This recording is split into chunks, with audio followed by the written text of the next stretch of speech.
And it is showtime for the Centralist. Hey, welcome to the show. Welcome to our beautiful worldwide audience. I hear from people all over the world saying, "What the hell are you doing, Mr. Angley there?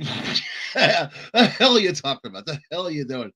You know, when you hear from people in Iran and they're telling you, they're like opening up their heart and telling you how much they hate their government, their religious regime, and all that. You know what, man?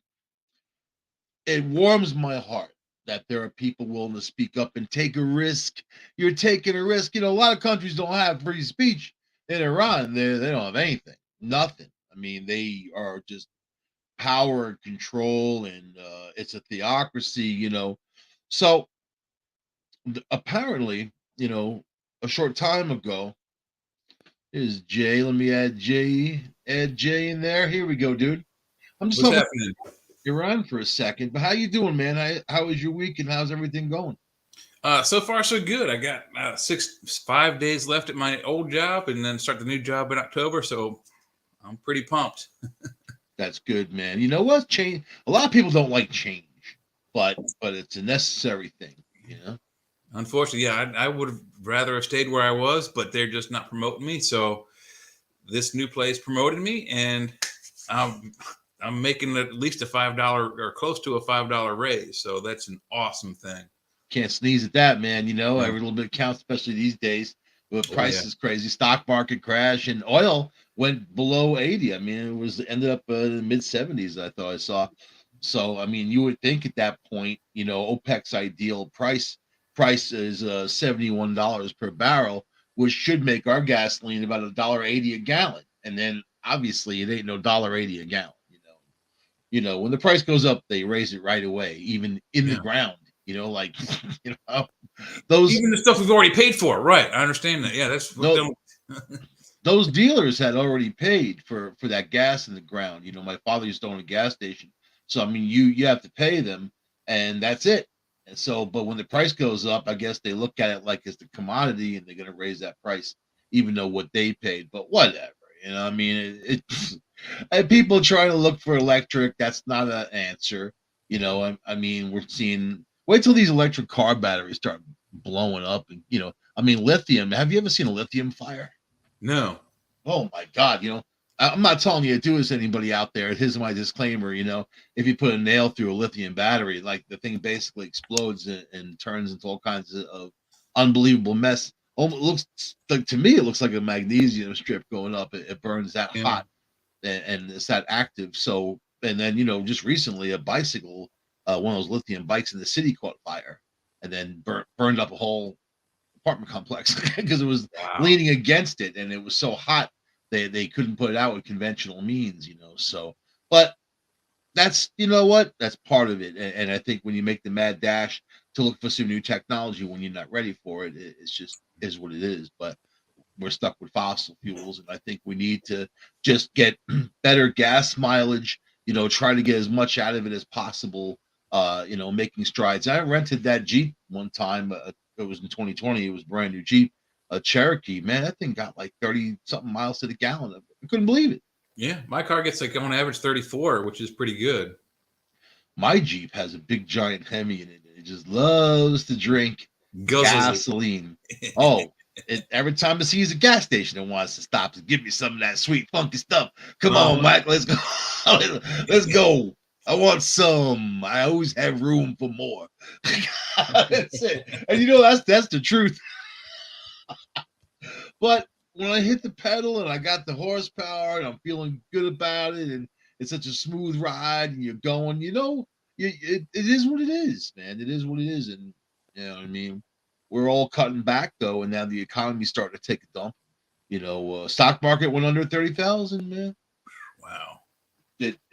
It just is going down, down, down, and you know, where's I mean that's not if you own stocks it's bad, you know, unless you stay in it and they come back up again, then it's not much of a problem. But if you don't own stocks, it's actually pretty good because it actually makes the price of things go down, So Yeah. it's yeah, overall. But I think when inflation is killing us and you got everything is just so weird, isn't it? Like someone messed with the Matrix a while ago, and everything's different now. The stuff I remember isn't the It's not like same. it used to be. I mean, we were talking about gas a minute ago. You remember years and years ago, you could go fill up your tank and drive around, and then like not even think about it. And like an hour or 2 hours later, you look down and go, "Oh crap, I'm out of gas. I need to go and pull over." And you're not thinking, "Oh crap, where am I going to find $5?" You're going to think, "Oh, I'll just pull over and fill it up." There was no panic. Right. Now you look down and you got like a quarter of a tank, and you panic because I think we're at like 359 over here in Pennsylvania. So it's For come regular, down, but that's a lot of money. just for regular unleaded, right? Just regular unleaded. Yeah. The Yeah. cheapest 83, 87, whatever octane crap they got. Yeah, I use the mid grade. The low grade to me is like for lawn mowers and whatever. But Mm-hmm. some cars can run on it, just fine. Right. But Yeah. so I don't do the Hemis don't like high test, so you can't put like the 93 in there. They actually encourage you to use mid grade or lower because of the way they're built and everything. But Yeah. she's always had mid grade. Mid grade right now is about 50-60 cents more than than the lower grade. And they're trying to make it like gas prices have gone down. I really haven't seen it, a few pennies, but nothing like wow, where the prices went down. You know what I mean? It's So come down probably about like $1.50, $1.40 at the most here. Like I said, when I can't see through the trees because the trees have leaves on them still, but in a couple more months I'll be able to see the gas prices across the street. But 359 is still that's when I started driving it was 89 cents a gallon. I don't go anywhere anyway. You know what I mean? Like Yeah, I don't have to go anywhere either, but my new job is going to be 3 miles away, so that's awesome. I'll be able to put in 10 gallons and have 30 round trips. it's gonna save you a ton of money. You're getting paid more money, plus you'll be saving money overall. I mean, think about that. You got new untold riches gotta be rolling in, man. IRS is gonna be sitting there waiting for you. They're going to be knocking on my door. But the good thing about it is I drive by 2 grocery stores. One of them's a Walmart, but Walmart, Supercenter grocery store, a regular grocery store, plenty of food places. So I won't have to go out of my way to go to the grocery stores. So right now where I work, it's the other direction from where my new work is. And there's stores and grocery stores on the way, but it's a 14-mile drive. Yeah. This way, it's a 3-mile drive, and I go right by the grocery store, so I can pick something up on the way to work for lunch, or I can stop at one of the restaurants. I can make my own sandwiches. So whatever comes down the pike, it's all savings from here on out. 3 miles is nothing. You could walk that. You could like ride a bike. If I got a bike, I could walk it. I was thinking about maybe buying one of those adult-sized green machines or an adult-sized big wheel and use that to drive to work. But I don't think that would go over very well on the traffic. Just get a Kawasaki Ninja, man. Ninjas are awesome. Get old Ninja, yeah. Strap on that thing and just go. You'll be there in a couple seconds. I'd actually rather go for like a Kawasaki K1000, which was the bike they used for the Chips motorcycles. Yeah. Kawasaki's, I'll tell you, man, I love them to death because they're the fastest production motorcycles out of the crate. These things going 200 miles an hour basically, and they're just wild with power. I mean, Harley Davidsons are cool. People love their Harleys.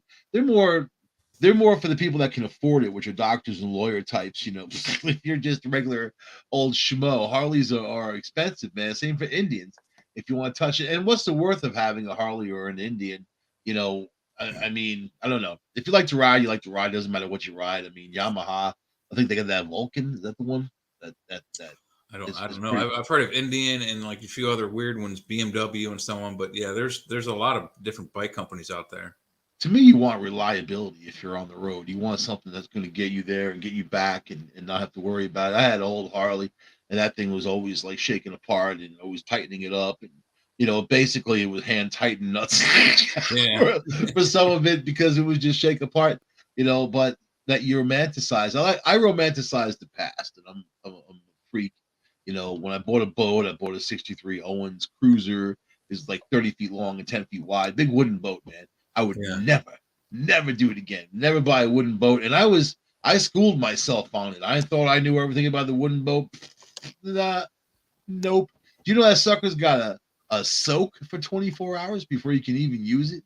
So it's got to like, they have to dangle it in their crane which pisses these people off because they need to load boats and get them in, get them out without your boat just sitting there in the crane. So yeah, Yeah, I and they're wasn't also really popular. high maintenance too. You got to keep that wood like spotless all the time, or it'll go rot on you. It had a teak wood deck. It had mahogany rails. It was a beautiful boat, man. It looked like, you know, it was all, it had styling. It had a beautiful cabin, bathroom, the whole bit. Nice little galley, you know, just a nice all around boat. But just, I don't know, boats. It's a hole in the water. You throw your money into it. It's something if you really have, if you really want it, then that's what it is. But if it's just a passing fancy, forget it. You know, you can rent the boat. You know what I mean? In a lot of places and just go. The best boat you get in, you turn the keys, you're going. You don't have to do anything to it, basically, you know, and then you're done, man. But initially, so I was talking about Iran, and there was this girl who wasn't wearing her hijab properly, and the morality police arrested her a couple weeks ago, and she's dead now. They took her to jail and they beat her to death, and she's dead. Uh, Wow. so now all kinds of there's all kinds of protests going on because of that, breaking out all over the country. They shut down the internet in a lot of areas in Iran because of it, and they're blaming us loosely. They're mainly blaming the UK of their Secret Service, uh, Wow. MI6 is after them and doing this and whatever. So, but you know, the girl's 22 years old, and you know there was no reason to kill her, beat her to death, and the other terrible things they did, and that's what these sick-minded regimes are. You know, they're sick. So I mean, well, how do you feel about that? The whole hijab thing to begin with. Well, to be honest, that whole like what do they call it, Sharia law kind of stuff, I think is ridiculous. Number one, I don't think we should be even dealing with those kind of people, and that includes like Saudi Arabia and United Arab Emirates. So any of these countries that have those kind of blatant rights violations, but we're sending them money. We're friends with them. Yet every terror attack that's ever come at us is from one of our friends over there. Uh, it it shouldn't be allowed. I mean, we got the war going on in Ukraine that should be stopped. We got these other atrocities going on throughout the world. Sex slaves and all that human rights repressing across the country, across the planet. It needs to be stopped. We should not be at all politically aligned with any country that has that kind of Sharia type law. Right. It's It shouldn't be it's a done. theocracy. We should cut off all ties. Period. It's a theocracy, and they're dangerous. They're just plain dangerous because they're It's pushing their and religion. if you don't want to kowtow to their beliefs, they will kill you. And I think hey, look, you would believe your way, I believe my way. If you don't like that, too bad. Try and kill me, and if not, we're going to fight back. It creates too much tension. It needs to be. I don't know how illegalized somehow, but I mean, if you look back in history, most of all the bad wars were over some sort of religious differences or another. You got all those crusades. The Christians against the Saracens and the Arabs and any other religion. It's a Right. lot of violence. You know what? I know a lot of Muslims, and when I was searching for a religion, well, I shouldn't say searching for a religion. When I was checking religions out as 11, 12 years old, I wanted to know what it was all about. My family was mainly Catholic. My grandmother went to the Catholic Church in Rockville Center, Long Island. We had the archdiocese. So the big muckety mucks. Years later, a lot of them got arrested for child molestation and all that from that very same church. But so I didn't like going in there. My grandmother would be watching me during the day when I was a little kid. She'd take me in there, and I didn't like the way I felt. I quickly realized that my feelings were the most important indicator of a place I should be in and not be in. It just was dank and dark and nasty. And this one priest came over and had an interest in me and talking to my grandmother. Maybe he could have private sessions and whatever. Now my mother was so anti-Catholic church. She went to Catholic school. She got hit with rulers by the nuns because she was too quiet. And they made her life a living hell. So she didn't want me to have anything to do with Catholicism. So I escaped it for the most part. You know what I mean? My Yeah. father had owned a gas station in the town, and he would service their cars. So that same priest that took an interest, he used to come in there with his Mercedes, and I had asked my father said Mercedes is a very expensive car. My mom said to be a priest you need a vow of poverty. So I had those things in my head. So I said to the priest, I'm like, if you're a priest, how can you afford such an expensive car? Man, that guy got mad and he was Oh, screaming, yelled at my father. He's disrespectful to me and whatever. And my father didn't give a crap. He was like, "Who's Jesus?" you're Like right. like it didn't matter. He had already been through World War II, and he was already a nut to begin with. He wasn't want somebody to be trifled with, priest or devil. You know what I mean? So, but the reality is, my assumption of what that religion's all about is about money and power. And my mom even said that. She's like, people go there, they go to church, they wear their furs, they wear their gold and jewelry, and it's about the collection plate, and they judge each other and what they put in the collection plate. It's about money, and that's about power. So then I had family who's Jewish, that too, I mean, I knew a rabbi as a kid in my town, and he was cool to talk to always. But then you realize that to him, I'm just some Gentile. I'm not somebody who matters on this planet. And my God doesn't judge people like that. Doesn't look at people differently, and just because they say they are, just because because Jesus never said build me a church. Nowhere throughout the Bible you had all these religious leaders say, we have to have this. The ones that do are the ones that want to make the money, right? Yeah. So It's a huge business. I mean, if you were to tax just the Catholic Church in America alone, I guarantee you the national debt would be taken care of in a matter of decades. yeah, I'll tell you, man, it's it's damn sad that that people put so much faith into this faithless this thing. So but Iran is part of it. I mean, and that breeds into other countries. They just Hmm. use it for to power. God's gonna strike you down if you don't listen to us, type of thing. It's a very easy thing to say. It's It's the population control. It's thought control. It's heart control. It's everything control, really. And then you think about it. What where did religion come from? It doesn't come from God. Religion no, is an invention of man to control the hearts, minds, and actions of other men. It's always been that way. that's it. And people use it for whatever they want to use it for, to do whatever they want to do. So here's letter from Joe. What's he doing, man? Let me see. He said, "Hey, I'm just getting into Salt Lake City. Not sure what's going on tonight. I've not even got checked in yet. Giving you a heads up." All right. So let me see, man. Join us if you can. So Joe's in Utah looking for UFOs Uh oh. They got UFOs in Utah. somewhere. I think somewhere, but he says he's gonna come in, so that's cool. And I was trying to get my friend Tom Galvin. I went to high school with him. He's retired NYPD, and he's got an internet problem right now. So he was trying to come in. Let me see. Uh, Man, yeah, he's gonna have it looked at. So probably next week he'd come on, but he's got a good perspective. He's a former cop, in New York City especially during those times, the late '80s, through the '90s and the 2000s. I mean, 9/11 and all that. Man, he's got a lot of stories to tell. So plus he's all around good guy. And my town was a weird town, Rockville Town, Long Island. It was small, and then because it Did you was see small, Rockville Center? yeah, Rockville Center. Dude, I grew up in Rockville, Maryland, so that's very synchronistic right there. There you go.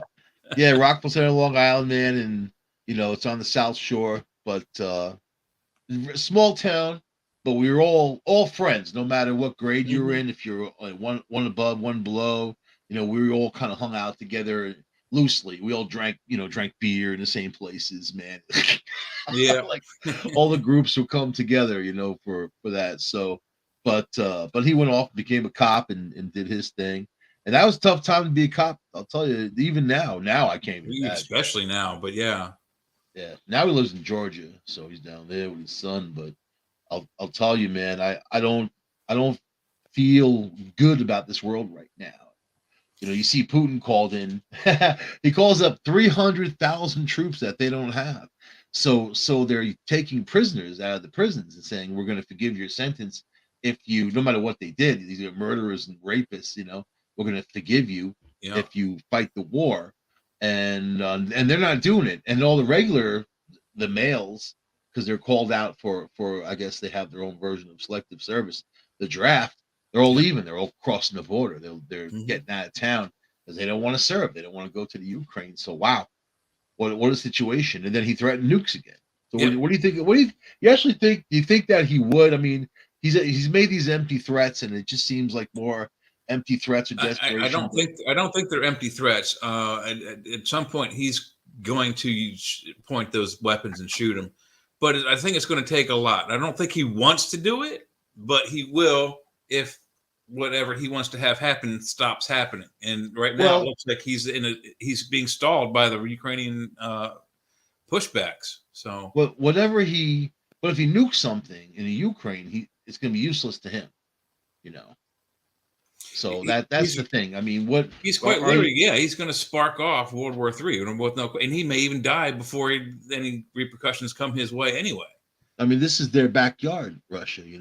Whatever radiation they spray down there is going to end up right in their face. No. Yeah, well, but also it could, depending on the way the prevailing winds go, it could poison Pakistan or India. They could go south and get Iran and Afghanistan. No big loss, but it's not an open threat. It's not an idle threat. I think he means it. I go back to Baba Vanya because part of me really believes in some good psychics. People may roll their eyes and whatever, but she was known for being about 86% right. Hitler used her. I mean, Yeah. until she decided she didn't want to work for him and be around Right. him. When she found out what he was trying to do, yeah, absolutely. So, you know, she said that around this time that we're in now, Europe was going to be rendered useless. Like Yeah. they're gonna something was going to happen there where people weren't going to be able to live there anymore. And then she also said that Russia was going to end up being the major superpower in the world years later, like 30 years from now. But yeah, So they are. I mean, I apply things to these times, and I think it's easy to say that humans want to do themselves in because people tend to, since Babylon and even before that, you know, but to have nukes and say I'm going to use them, I just I don't see the avenue for him to do that unless he really blames the UK, that London specifically in the UK. They always threaten to blow up London, London, London, London. You know, he's not. He says the West, but really he's focused on the UK, and it makes sense because their hypersonic missile can reach the UK in like 20 minutes or something. Yeah. It's a very short flight time. You Well, I know, mean, Russia's a huge country. He can launch it from even closer. I mean, they got. I mean, like the thing that furthest away they are from each other is only a couple hundred miles. he could put them on bombers theoretically too. I mean, they said they launched them from bombers, and subs.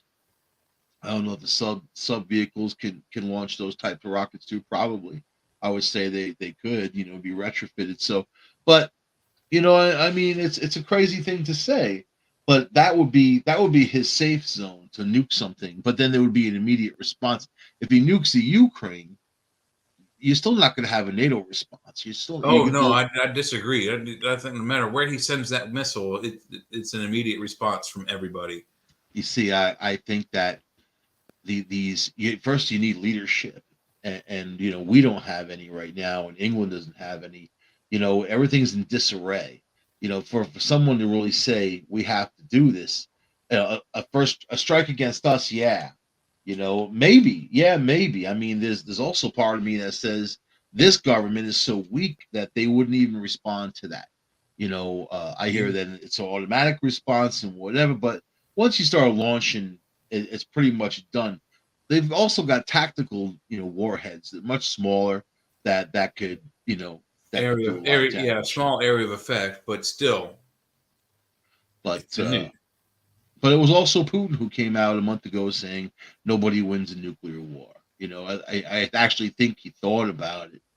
But if he's sick minded, and, It, and maybe he and he doesn't care to win. Maybe that's why. Maybe that's why he keeps bringing up the nuke threat. Is he doesn't care. At some point, he's they're, just going to do it anyway.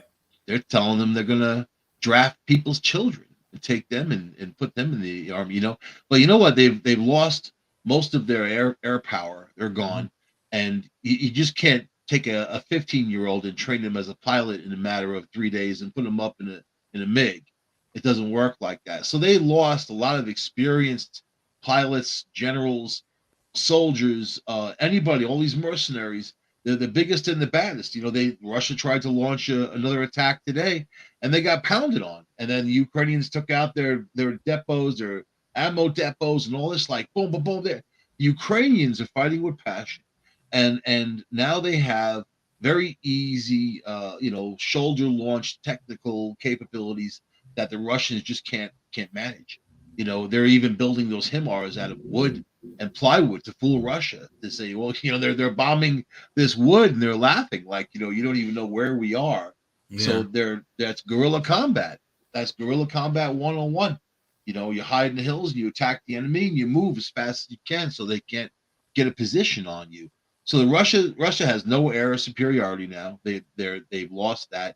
They're using Soviet era weapons and they're falling apart. They bought a bunch of drones from Iran. They fell apart in the sky.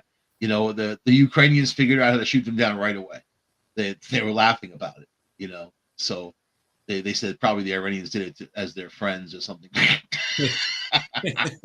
But that thing is still driving a lot of economical factors in the world. And then China has really kind of been quiet since this Taiwan thing. I know that they're trying to they're flying their bomber around, that type of thing with Taiwan, but to me that's just a threat. Threats are funny to me. I grew up on Long Island, man, New York City. When someone makes a threat, they're not serious. Because if they're gonna come get you, they're gonna come get you. Yeah. They're not gonna warn you first. They're just gonna come get you, and then you're not gonna see it coming. And that's kind of how you have to fight. Lao Tzu said, "Wage war with surprise moves." Right? You Yeah. don't. Wen Zhu. I mean, when you look at all these different people, Sun Tzu, all the zoos, man. When you look at these guys who knew how to fight these huge battles and win, they definitely have a philosophy. Putin has gone against all those philosophies. He's all by himself right now. He's isolated. Nobody's looking at him. Even the president of Kazakhstan was, made him wait on stage. He was calling him on stage to talk about these different things and whatever. And he made him wait for like a minute. It was very awkward to see it. A minute's a long time on stage when you're standing there with your arm Mhm. open for a handshake, It's and even then longer. Yeah. a whole 60 seconds seems like 10 minutes. So I mean, but this guy used to snap to it and be right there, and the same for the rest of them. They've lost respect for him. I mean, Putin could have died with some kind of, okay, the guy was a pit bull and he was what he was, and people have some kind of respect for him. Now you see him for what he is. Eh? Yeah, and I I think it. I think you think it. Putin's nuts, but we can't just dismiss his saber rattling. Um, whether he decides to use a nuke only in Ukraine to try to advance his troops, or if he shoots one at us or England or even China, no matter where that weapon goes, it's starting a war. I guarantee you, I'm almost positive NATO would react immediately. I would Biden, I don't know, but if if they call NATO calls us to war, we would answer, I'm sure. But is Biden going to send a nuke if on his own if Putin does? The thing is that Russian people don't want this, and they're almost powerless. We don't want it. They're Yeah, I mean, they're because of this call up for their selective service. yeah, People have been protesting, and then they've arrested thousands of people already because they don't want the war and they don't want to die. They don't want to get nuked. They're Yeah. scared. And they You don't know, want their and kids going to being drafted into the army against their will, which I think is what it's coming down to. Is there that 300,000 decree? That's you come. There's no choice. You don't have a choice in the matter. I think the number is hysterical. 300,000. It's a You lot of know, people. you know what? It's liars jump to the number three if they're telling you a line. They 3, 6, 12. I don't know. There's some kind of pattern there all the time. Number three, and if when he said 300,000, I laughed because they got nobody. They're trying to get and that's the Wagner, which is Putin's private army, his mercenaries trying to get these prisoners. A lot of the Hmm. prisoners don't want to go, and then he said, "Well, you can stay here or die." You know what I mean? So that's their choice. You either fight or you die. You will kill you now. So that's what's come down to there, which is desperation. Desperation. Because Ukrainians aren't feeling that. Now we're coming into winter. Who knows what the hell winter is going to bring. If it gets real cold, people's power problems in Europe, they made that deal. Germany made that deal with Putin not long ago, didn't they? They signed that deal for his gas. Hmm. They just seized one a Russian power plant, so that now Russia's saying that they're going to respond to that because that's Russian property and all this other crap, and oh man, I'm just laughing. I'm laughing at that, and I'm laughing at the whole Martha's Vineyard with the, the illegal aliens. There's a few things that are making me laugh, but I don't live in Ukraine. I wouldn't be laughing if I lived there. Yeah, no, Okay? Ukraine is not a laughing matter, really. No, The, it's the it's only the only thing that is actually funny about it is the fact that Russia's getting their ass kicked by a lesser equipped country. lesser equipped, smaller, and Russia was supposed to have 2.5 million troops on hand. That's what they boasted of. That's their numbers that they list. I mean, their tanks are blown up like pop tops coming off, and Yeah. now they just shipped a whole nother load and they blew those things up before they even got there. They were on the train. They blew them up. They said send us more. I want to see the Ukraine take Crimea. That's going to be like boom right there. Take back the land that these bastards stole from you, and I think they can. The only thing they really have to do is dismantle the Russian navy, and a lot of these naval boats are just kind of sitting in the water with not much protection. So then Russia found some kind of speedboat type of thing that the Ukrainians made, where it's got all these sensors on it and it can carry. It looks like a huge kayak. It's got like a jet motor on it, like a jet ski type of thing. You Hmm. go very fast, and you can load it with a tons of explosives and ordnance, and they can strike any ship that they want in the middle of the night. They could do this. I mean, so I think they sent it to Russia as a message, like this is next. This is what's next. So the Ukrainians are being very inventive, right? The mother of invention is Well, yeah, necessity. I mean it's a necessity, and that's been part of the discussion is how much are they going to get back? Are they going to take back what's just been taken in this incident? Or are they going to go all the way back to 2014 and get the Crimean Peninsula, which has been Russia for the last 8, 9 years or whatever? I say push them back as to the Russian border, and then let them know that this isn't good. You're not going to do it. I mean, Crimea, that's a nice piece of land. It's a tasty Hmm. plum. Yeah, That's where the Soviets have their Soviets or Russia has their base. Like a submarine base, and it's easier access to the water than other places that they have. So, but it all started there, didn't it? I mean, yeah, to push them back the way they did, to not push more. They pushed them back to the big river. They pushed them back to areas that Russia can't cross. They blew up bridges that Russia built just for their hmm, troops to cross. So they've kind of isolated them. So they basically pushed them back to where the whole thing started to begin with, almost anyway. They're getting yeah. there, It's pretty close. So, but for Russia to say, "Hey, we're going to send all these troops in," and they're leaving, running over the border for their lives, they don't want to fight for Russia. There's no passion these people have. There's no honor in dying for Putin's insanity, and they know that he's nuts. So a lot of oligarchs are calling for him to be removed. Now Yeah. he's calling for them to be arrested, right? Because that's their deal. But it's one mess after the other, and I really feel for all the people that have to suffer through it. And I know winter is going to take a toll in the EU. See the price of the dollar versus the EU. The EU is below the dollar now. Wow. The That hasn't so happened before. nope. Good time to travel to France, I guess, Yeah. because the Yeah. dollar is more Yeah. powerful. Italy. Go to Italy. Get some spaghettis. Yep, dollar's more powerful. Or you know what? I've been buying English chocolate on Oh yeah. Amazon because that now I mean the price is adjusted. It's like what the they've got the No. best. I might need to look into get me some English toffee. There's some good stuff. Hey, Christmas is coming. Hey man, get some nice stuff. I don't know. And then also the pound, the British pound. So it's not just the euro. The British pound is way down. It's almost even to our dollar.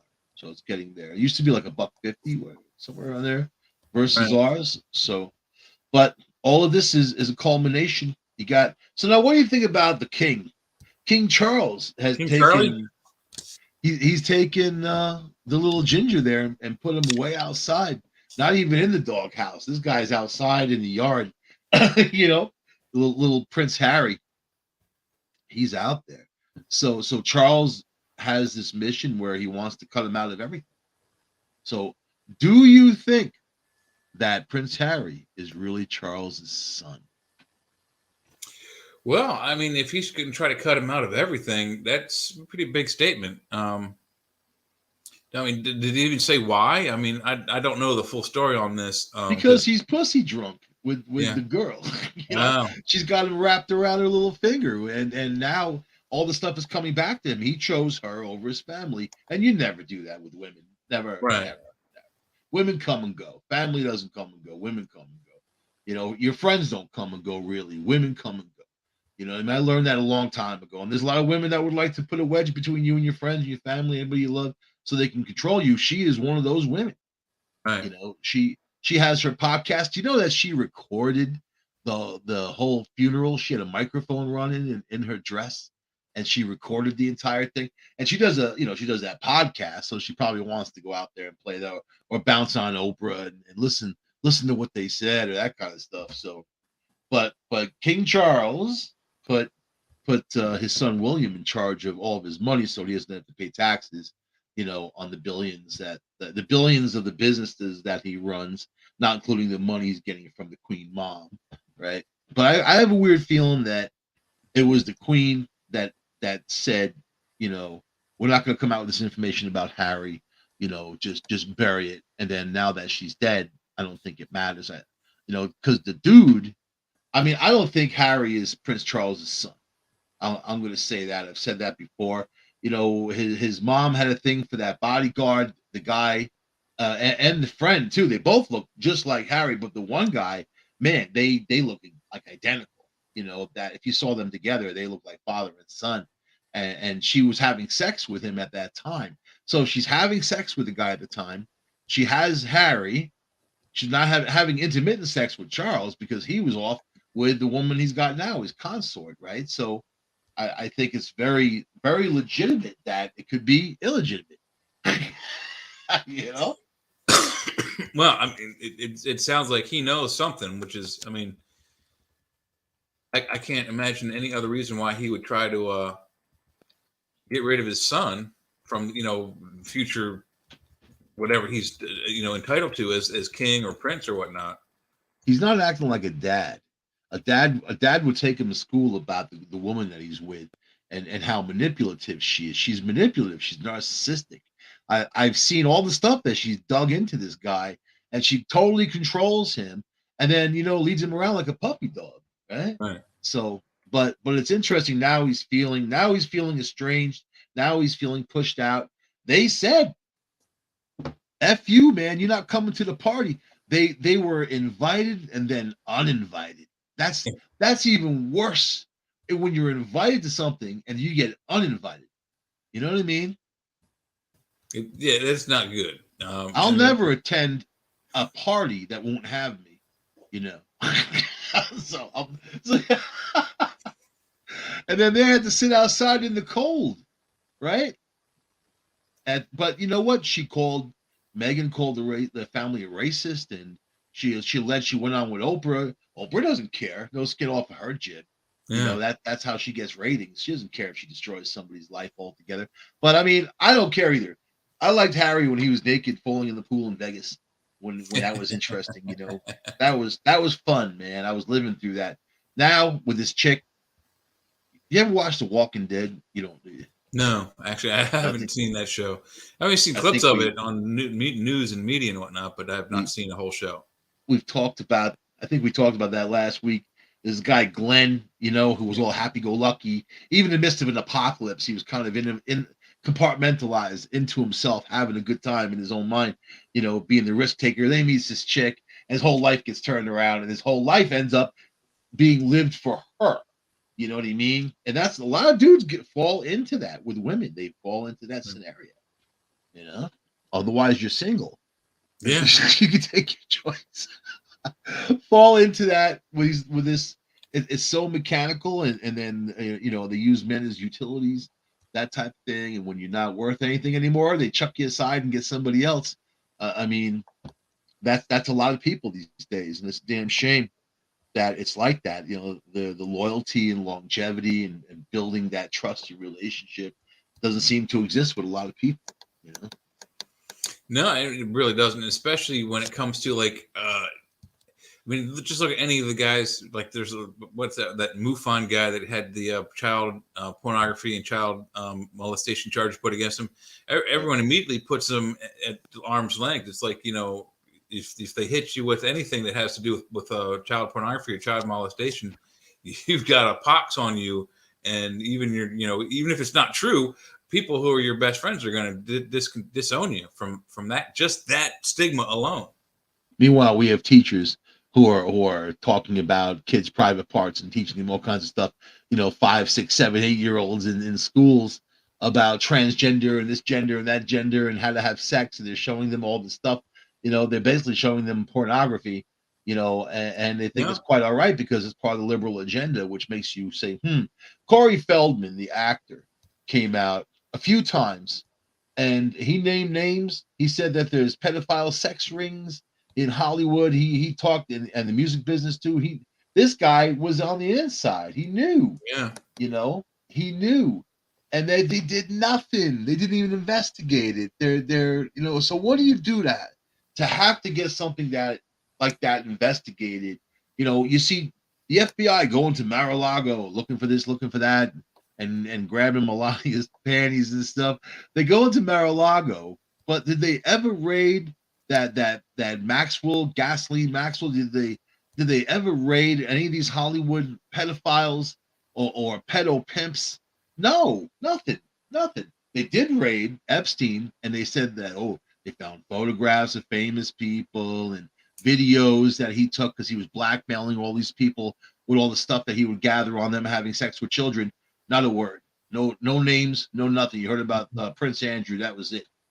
And he's probably pissed off because he kind of came after the fact. Yeah. Like he otherwise nobody would care. Nobody would care. So but that's the world we're in, man. And these are the people you gotta stay away from. I look at them as evil. That's all. You know what I mean? Just like what Buckaroo Banzai said, evil, pure and simple from the eighth dimension. Yeah, I don't know. I have friends all over the world, and they're like, "What's going on with your president?" I'm like, "Why are you asking me? Yeah. You want me to know?" I don't even think his closest aides know what's going on with him. That guy is completely medically spent, I think. He doesn't know where he is. You know he was befuddled again on stage, like he kind of walked off. I don't know what he was looking at. He was maybe the spirits are talking to him or something, But he's not really. He's lost a lot of his cognitive abilities. They must before he does a speech or something. They must really pump him up with some kind of drug, some kind of Hit stimulant. him with adrenaline or human growth hormone or something. I don't know. Yeah, or have him drink kids' blood. I hear that Yeah. because there's a lot. Believe it or not, that's happening in Hollywood. They're drinking blood of the youth So they're getting volunteers, and these kids are they're taking their their blood, like they're giving blood. These guys end up getting transfusions and that type of thing, with their youthful blood. Thinking that's like some vampire stuff. That's like some Lucretia Borgia kind of stuff going on right there. You got to call Wesley Snipes, the Blade, Yeah. and send him out to Hollywood again. Go get him. If he get out of jail, did he get out of jail yet for his tax evasion? Oh, I don't know. Isn't that useless putting a guy like that in prison for tax evasion? I mean, prisons it's expensive putting somebody in prison. It worked on Al Capone. I guess Al Capone was a bloodthirsty murderer, though. Yeah. Wesley Snipes is just Wesley Snipes. He's just a goofball, doesn't know how to pay his taxes, and that's on him. He was saying that because he's Jewish or something. He's part of some religion that he's saying he doesn't have to pay taxes. I'm using that for everything these days. Oh, we required you to take a urine test. I say it's against my religion. Any drug test against. Actually, it is against the religion of Michael. I just don't think. You know what? I don't like the level of distrust, and here you have to do all these things. Just to get. I mean, there's people out there. They advertise minimum wage jobs, and they need credit, drug screening, all these things for a minimum wage job. Really? For minimum wage job, yeah. Why do you need to know? And sometimes credit. They look into your credit. I mean, why do you know what my credit is so I can work? I mean, that makes no sense whatsoever. If you have zero credit and you have a bad background check, and it's heaven forbid you pass the drug test, they're not going to hire you based on those other two things. I mean, it's just ridiculous. You would think that they would have some kind of like drugs for people with minimum wage to make you feel so you're not feeling it.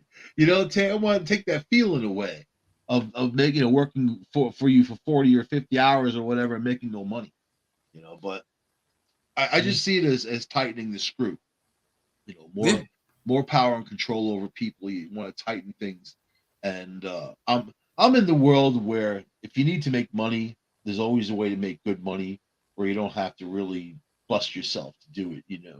And I mean, but I feel for the service industry people. I see there's a lot of jobs that are hiring for service industry. Mm-hmm. They're the loudest, greasiest, coldest, most horrible jobs that there are sometimes, and you deal with the public on a regular basis. That it's not the easiest thing in the world. It's a high stress job, definitely.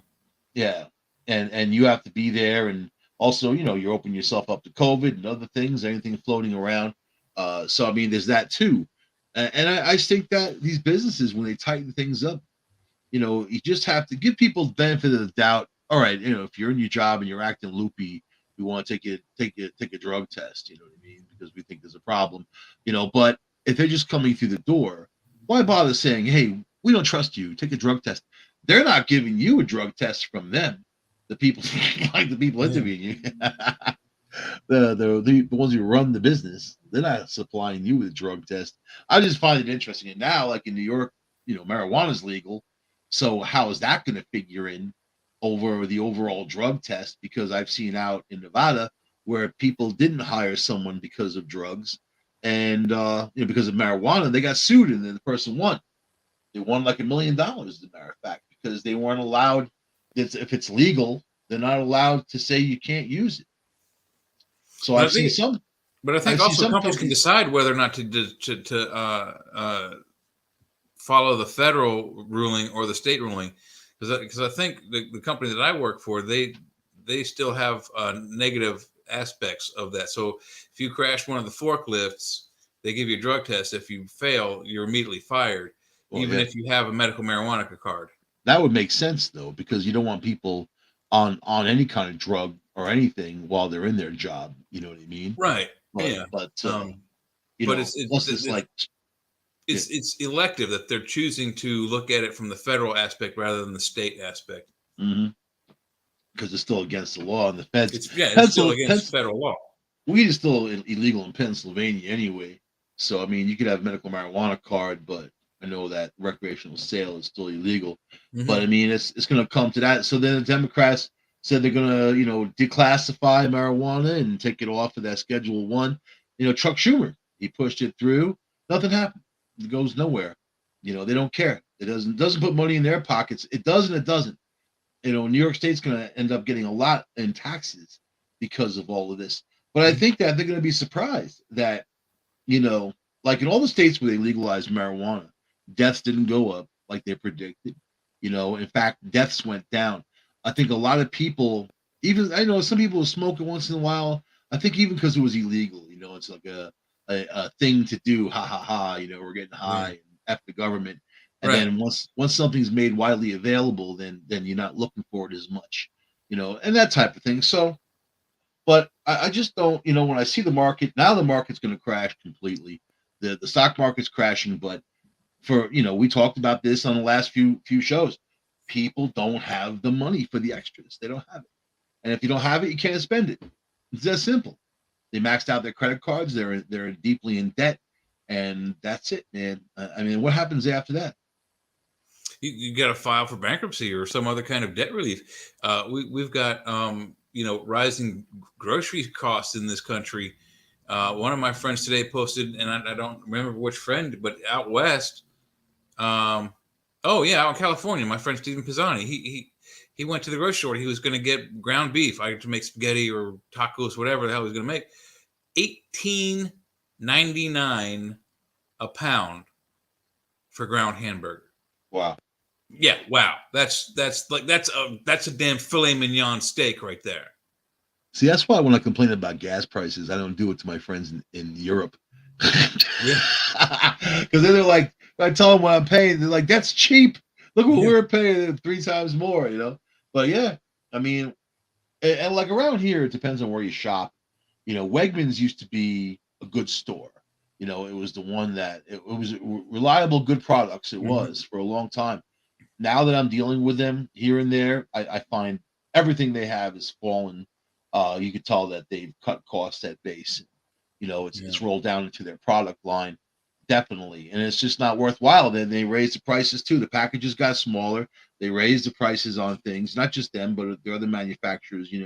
But and then their price of meat is double of what I don't know if you have Price Chopper down there, but like the stores I deal with, Price Chopper, Wegmans, we have all Wegmans central. down here. Yeah, well, yeah, Wegmans is spread out all over the place. But Price Chopper's half the price for meat. I think I just got stew meat, $5.99 a pound. You know, so I'm gonna make some stew because it got cold outside.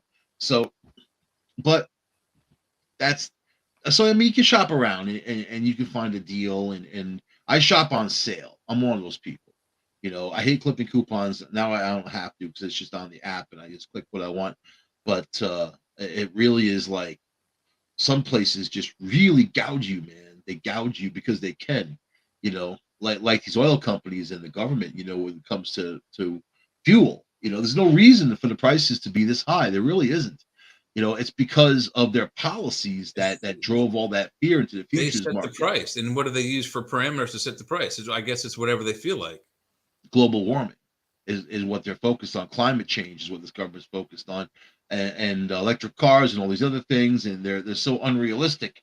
When it comes to the average person can't afford an electric car. You No, know, and if you look at the average city, there's no hookup. right? Where are And you then going to these plug big in?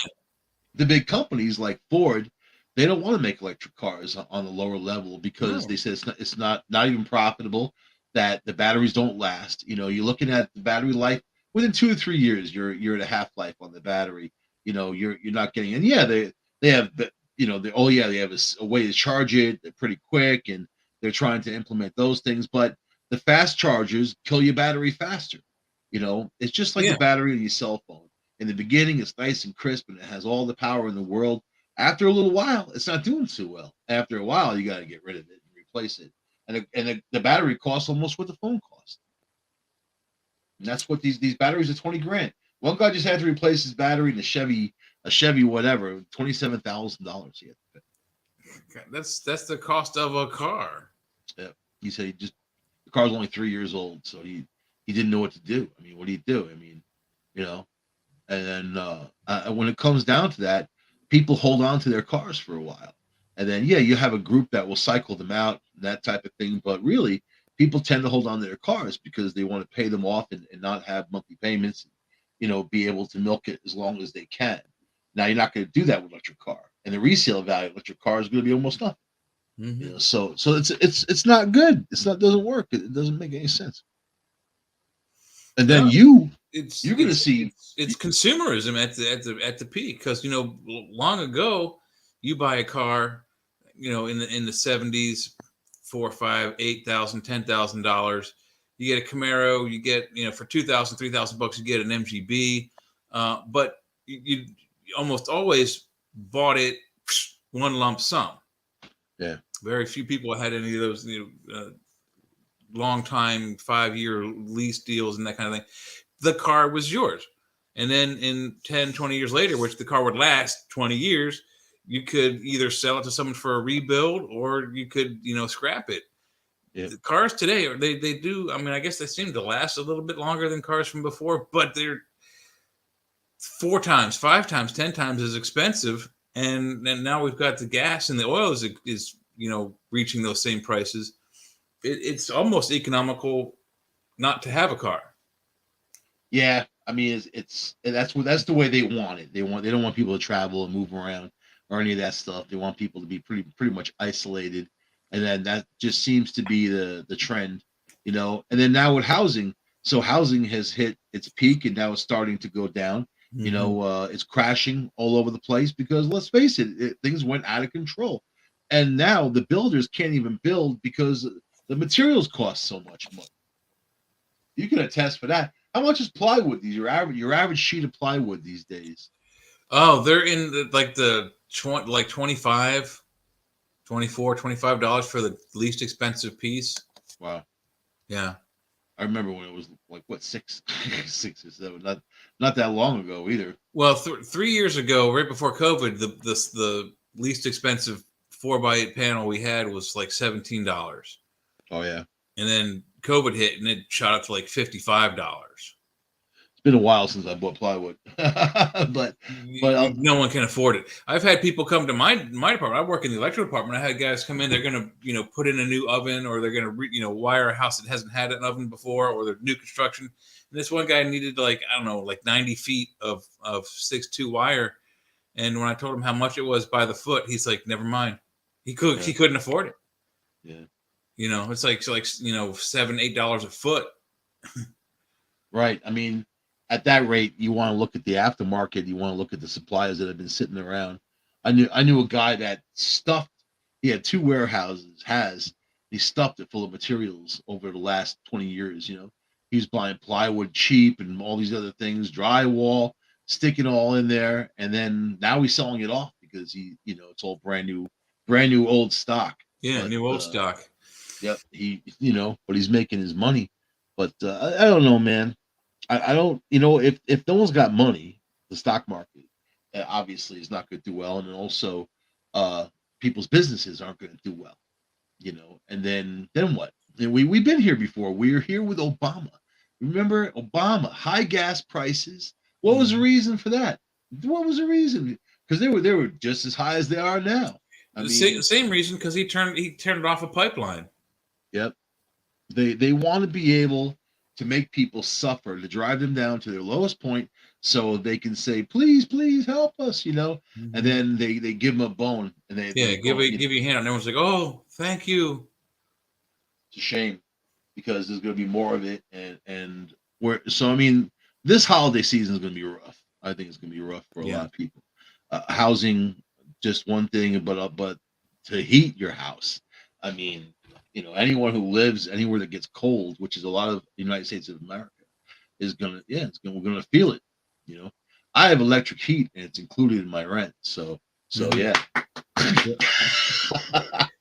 When the guy told me it was included, I was like, all right, that's a huge savings right there. Yeah, and we're starting to get cold here in Pennsylvania. I've got an oil-filled radiator behind me because it's kind of chilly today. Got up to the high today was 66. And it's probably like in the 50s out there now. But I've had my gas turned off because I don't need it in the summertime. So I made an appointment with the gas company. They're going to come by Monday to turn the gas back on because it's getting to the point where I'm going to need to turn on the heat. So and I'm like 3 hours north of you. It was about 50 today. That was the high, and Right. then right now it's 43 outside, but Hmm. they're Yeah. expecting frost and Yeah. maybe mid 30s tonight around here. So that's what that is, and I'm used to it, But I don't feel bad because I see all these people in these heat zones that are having these horrible heat waves, and they're all suffering and their power's going out because of this and that. We're like in the Northeast, we're like, hey, it's, we feel sorry for you, but Yeah, it's a regular everyday thing up here, you know. I mean, do I like the cold? Hell no. But I can't afford to live in Georgia right now, so I'm up here. But it we is never what it is. had on Long Island, we never had snow before Halloween. It was always nice, and Halloween was always nice down there. The weather, even if it was rainy and Yeah, crappy, it was still decent.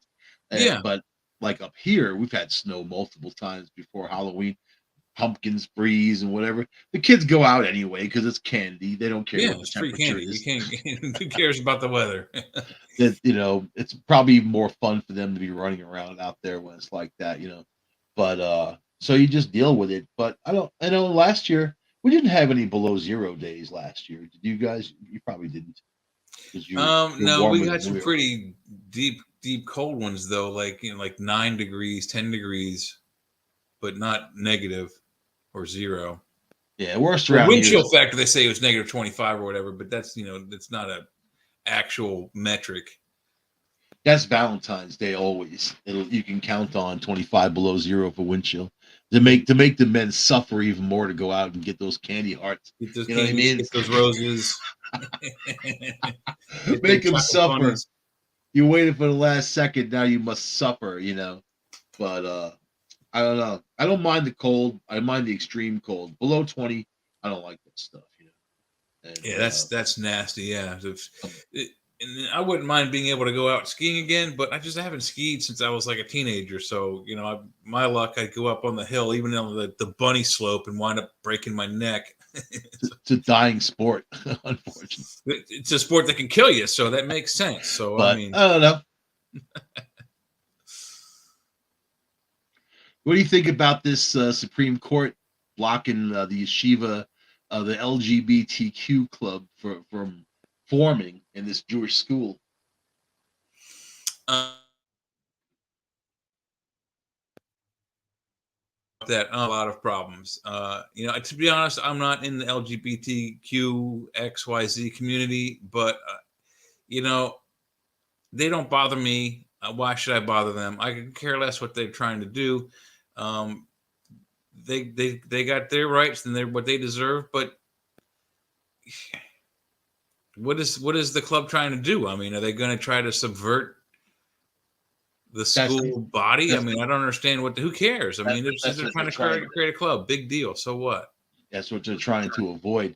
I'll say it like this: in Japan, they really limit mosques. I think there might be three in all of Japan because they think that it's going to bring down their society. It's a dangerous thing. Yeah, So yeah, sometimes you can I block agree. something that could ultimately hurt you. But Jewish people have a lot of power in the U.S. There's only 4 million Jews in the U.S., but yet they have an awful lot of power. It's just interesting that the Supreme Court sided with the school on a religious basis. And I'm thinking, like, you know what? All that's against my religion. You know what I mean? Like, I'll say it like this: forget about religion. You got a 7-year-old daughter, and she needs to go to the bathroom. She walks into the ladies' room, and then right after her, this guy walks past you who's 6'5", greasy, hairy, big dude wearing a dress with the ass cut out and the nipples cut out, and he acts like nothing. And he's going in there with your daughter.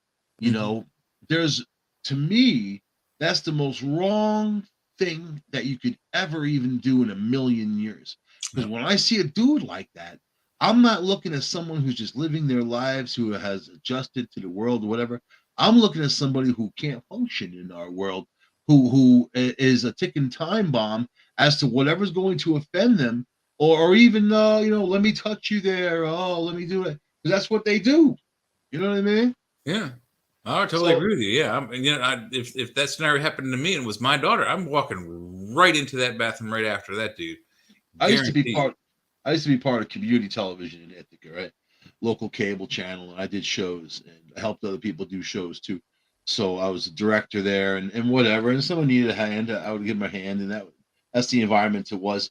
But because of that, other people did shows, and they encouraged others from the community, mental health community, to come in and do a show, or kind of put something together. Right? I wasn't part of those shows because those guys, they weren't all together there, and they're always, I had to throw them out of there for fighting and things like that. I mean, there was only one woman who ran the place, and she wasn't going to do that herself. She had got robbed. Someone took her purse and ran out the door.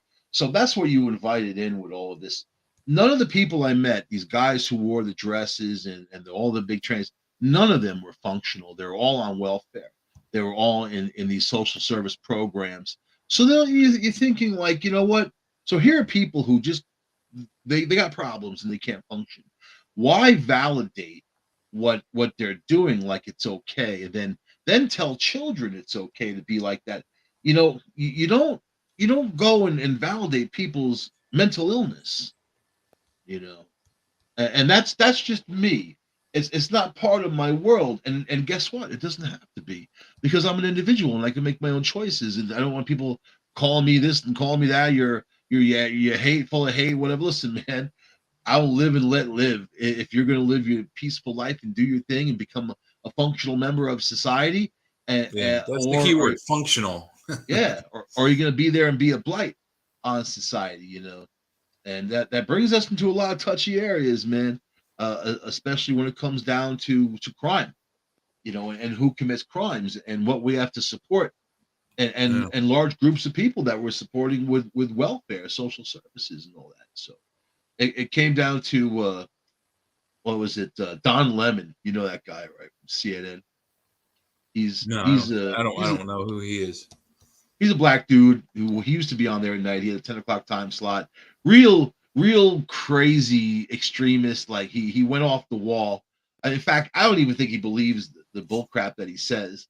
But he was one of those anti-Trumper people, of course, CNN, and they went in all kinds of directions of false information and that type of thing. So he just got moved. CNN is trying to go back to center, and get rid of all these people. So they got rid of a whole load of the big liberal lefts. They moved him to a morning show that doesn't matter, and he says it's not stepping down and that type of thing. But his show, he had this woman from England on, and then he was like, well, what about reparations for the slaves in England? King Charles is gonna have reparations. What about that? And you hear people talk about reparations, and this woman shut him down, like pulling the plug out the wall. And she said, first of all, it was the African kings that were gathering people together, putting them in cages and selling them. Second of all, England, well before the US, had abolished slavery. And in fact, they lost thousands of their own countrymen trying to stop it, trying to stop these ships from flowing all over the place, right? He didn't even know what to say. He was like, she just shut him down. So she said maybe there should be reparations for those families who lost their own people trying to stop slavery. But what about the accountability for the African kings and queens? Queen Isisa, she used to have battles with neighboring tribes and take those people and put them in cages and sell them. She sold them to Portugal. That was the very first bit of slavery, right? Now today, slavery is still alive and well in Africa. You could buy someone for $50, $50. Wow. So where are all these big people, all the big basketball, LeBron James, who has all, millions and millions of dollars? Why can't these guys do anything for that? Why can't they have head off humanitarian efforts to help people out of slavery? You know why? Because they don't care. They just want to be able to scream. They're rich, very, very wealthy black people in America, and they want to scream racism, but they made it. The other ones haven't, and they're not doing anything to help anybody. There's diversity for you. It kills me because I know people who suffer. I know actually black, white, it doesn't matter. Poverty doesn't know any color. You know what I No, mean? no, But it absolutely doesn't. Nor do the so diseases. It's there, but the thing you talk about in Africa, it's not just the slavery. I mean, they're forcing it on almost everyone. I mean, I don't think anyone ever goes voluntarily, but there's a strong sex slave. I mean, there's the regular slave and the sex slave industry that's really strong over there, and I don't know how we can stop it. I don't have any good ideas. I think that people just use these things as a reason to yell and scream or collect money and that type of thing, you know. And Maybe. you realize if you're in the situation and you need help, they turn their backs on you. You know, like when I was in a free speech battle, when the district attorney of the county, Tompkins County, upstate New York, came after me for my show. They said he found me to be personally lewd, crude, obnoxious, and obscene, you know, and had me arrested live on the air. As a matter of fact, he, you know, and he's dead now. He had lost the election by a landslide and died a horrible death, you know. But I'll tell you, when you reach out, when I was in that fight, and initially it was alone, you know, like here's the government coming after me for my show, because I was talking about things that they didn't want me to talk about and showing things they didn't want me to show. Uh, I reached out to all these groups, you know, even the ACLU, you know, they answered me at least. But I reached out to these free speech foundations and whatever. They never even answered me. They never said a word. Then I'm like, this is a free speech battle for God's sakes, you know. you know, you know, nothing, not a word. They'll Wow. take your money. They'll take your because then I was like, I approached them differently from a different email, and I said, you know, I want to donate money to your cause. Oh, they answer you right away. Answer Yeah. you right away. You There's know, money involved. Yeah. so you know, United States, if you have a 501c3, a nonprofit charter, they only require you to give 2% to the charity, and 98% can go back into your company. Now you can do whatever you want to do with it. You know? You can pay people, you can keep it yourself, that type, and it happens all the time. You know, so it's Yeah. just a damn shame that I knew a long time ago. If you're in a battle, you're in it by yourself. You know, I mean, if people want to join, that's fine. You can't trust people, even if they join in. They'll have their reason or something, you know. But you just need to go forward and be hardcore. That's the only way, and rip their jugular vein out as you're doing it. You know, Right. and make yeah, you want to stomp on them, so they know who they messed with. So at that time when I was arrested for the show, I was with this girl, and she had like this Foot Locker full of her old dolls and stuff from years ago, and then she showed me this Cabbage Patch doll, and I was like, that looks just like the DA. Like it look, I swear, his face, the dumb expression it was making, the dimple on his face. I put some like those round child molester glasses on him.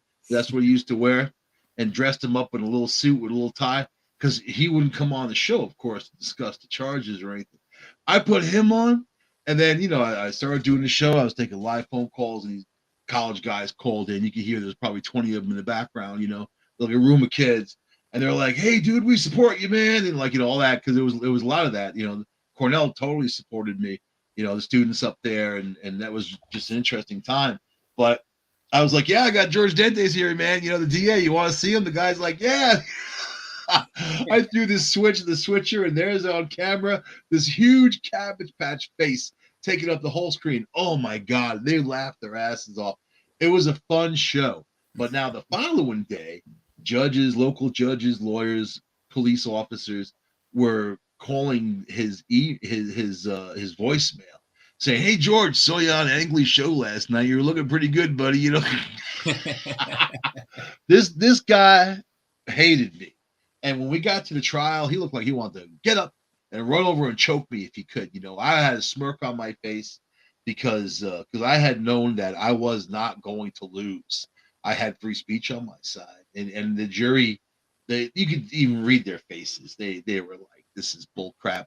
Even afterwards, a lot of them made statements to the court saying that they resented having to come in for a farce, that they're Yeah. using the law to come against me.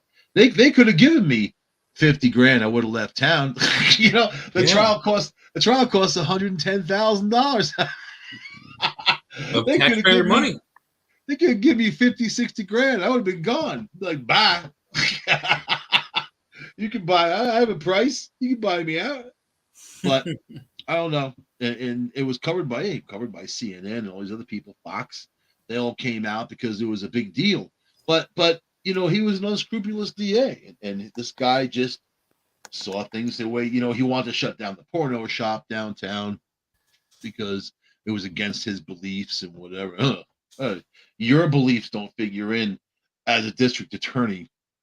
It comes down to law, the law of the land. So, but he died a horrible death, like I said, and it was one of those things, and you just keep fighting, dude. You gotta fight for everything in this world, man. So I don't know.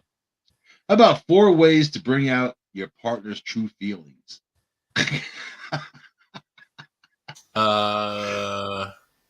What's the 4 ways of bringing out your partner's true feelings? Chocolate? I don't know. I don't know. The 4 parts of it's endurance, serenity, death acceptance, and also like taciturnity, which is basically not wanting to talk about your own problems. There you go. That's that's the 4 ways. No, so let's see. I don't know. You know what? I've been in a lot of failed relationships, obviously, so I can't talk about anything. I just say do the opposite. I give people advice and I tell them, listen to what you said, do the opposite. Yeah. Just do the opposite, man. So Dave Chappelle, I won't repeat what he said. The 4 things, what the 4 things that men need from women. Because when you read all these like magazines, it's all about women, the 30 things men need or all these things. And they don't care. Do you think they care? Women? No, I don't think they care. I think they care about what you can do for them. Yeah, I don't think they care what they can do for us at all. 100%. Yeah, I have never experienced that. I never even seen that. And my friends who are in long-term relationships, marriages, everything's good or whatever, but they're the worst blue pill people you've ever met. So it's they will, hey, let's go do this, man, on Wednesday night, whatever. Oh, I have to ask my wife. Let me ask my wife. Gotta ask the boss. Gotta check with my wife. Does your wife check with you when she wants to do something? No, they don't either. They set things up. By the way, you're going to this thing on Saturday, or by the way, you're doing this, or by the way, you're doing that. So yeah, and don't forget to wear your good tie. Right. Well, they'll make sure they choke you with it. Right. So I mean, but are things supposed to be like that? I kind of feel like they're not. I feel like we've lost an awful lot in this world when it comes to relationships. I don't think it's supposed to be. I don't think it's healthy for either side to be that way. Then one of the classic things is I think I just recently shared it on Facebook. Is it's a meme where the husband and wife are trying to figure out what to do for dinner. So the husband's like, "Where do you want to go for dinner?" And she's like, "I don't know. You pick." He says, "How about pizza?" She says, "No." He says, "How about tacos?" She says, "No." He says, "How about cheeseburgers?" She says, "No." Well, where do you want to eat? She's like, "I don't know. You pick." It's not healthy. You can't live like that. You got to look on the high levels of the Brad Pitts or what's that other one who just went through hell? Phil Collins. Phil Collins and his ex-wife's $20 million lawsuit, and they keep dismissing these lawsuits, and she keeps finding new lawyers. I mean, and their life, their marriage was tumultuous. And, it's Hollywood, it's music business, right? You see all these people, but Brad Pitt, I mean, that's like 8 years strong now, isn't it? Their divorce is going on, and she just tried to find another angle of going after him from some company that she owns, a subsidiary, and then going after him for whatever. It's like, what? She just wants him to suffer, right? Yeah. I mean, she wants Brad Pitt to suffer. This is a dude who was he married to Jennifer Aniston? He was, right? I don't know if they were married, but they were together for a while. Yeah. I know they were together, and he had said, after they broke up, that all she wanted to do was sit around on the couch naked smoking marijuana. And that's not the life that he wanted. And I'm like, that's like opposite from every dude that I know. like, Yeah, I like mean, so your life is hanging out with Jennifer Aniston naked on the couch smoking weed. yeah, And he sign me wanted up.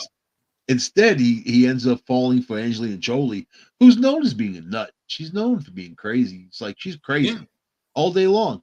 And then adopting all those kids, which made things harder. Of course, they had a bunch of nannies and whatever, but you could see the grief and the strife on his face from that time on of what it hit him. And I don't know, man. You would think people out there would have given him better advice. I don't think he knows. Well, look at Ben Affleck.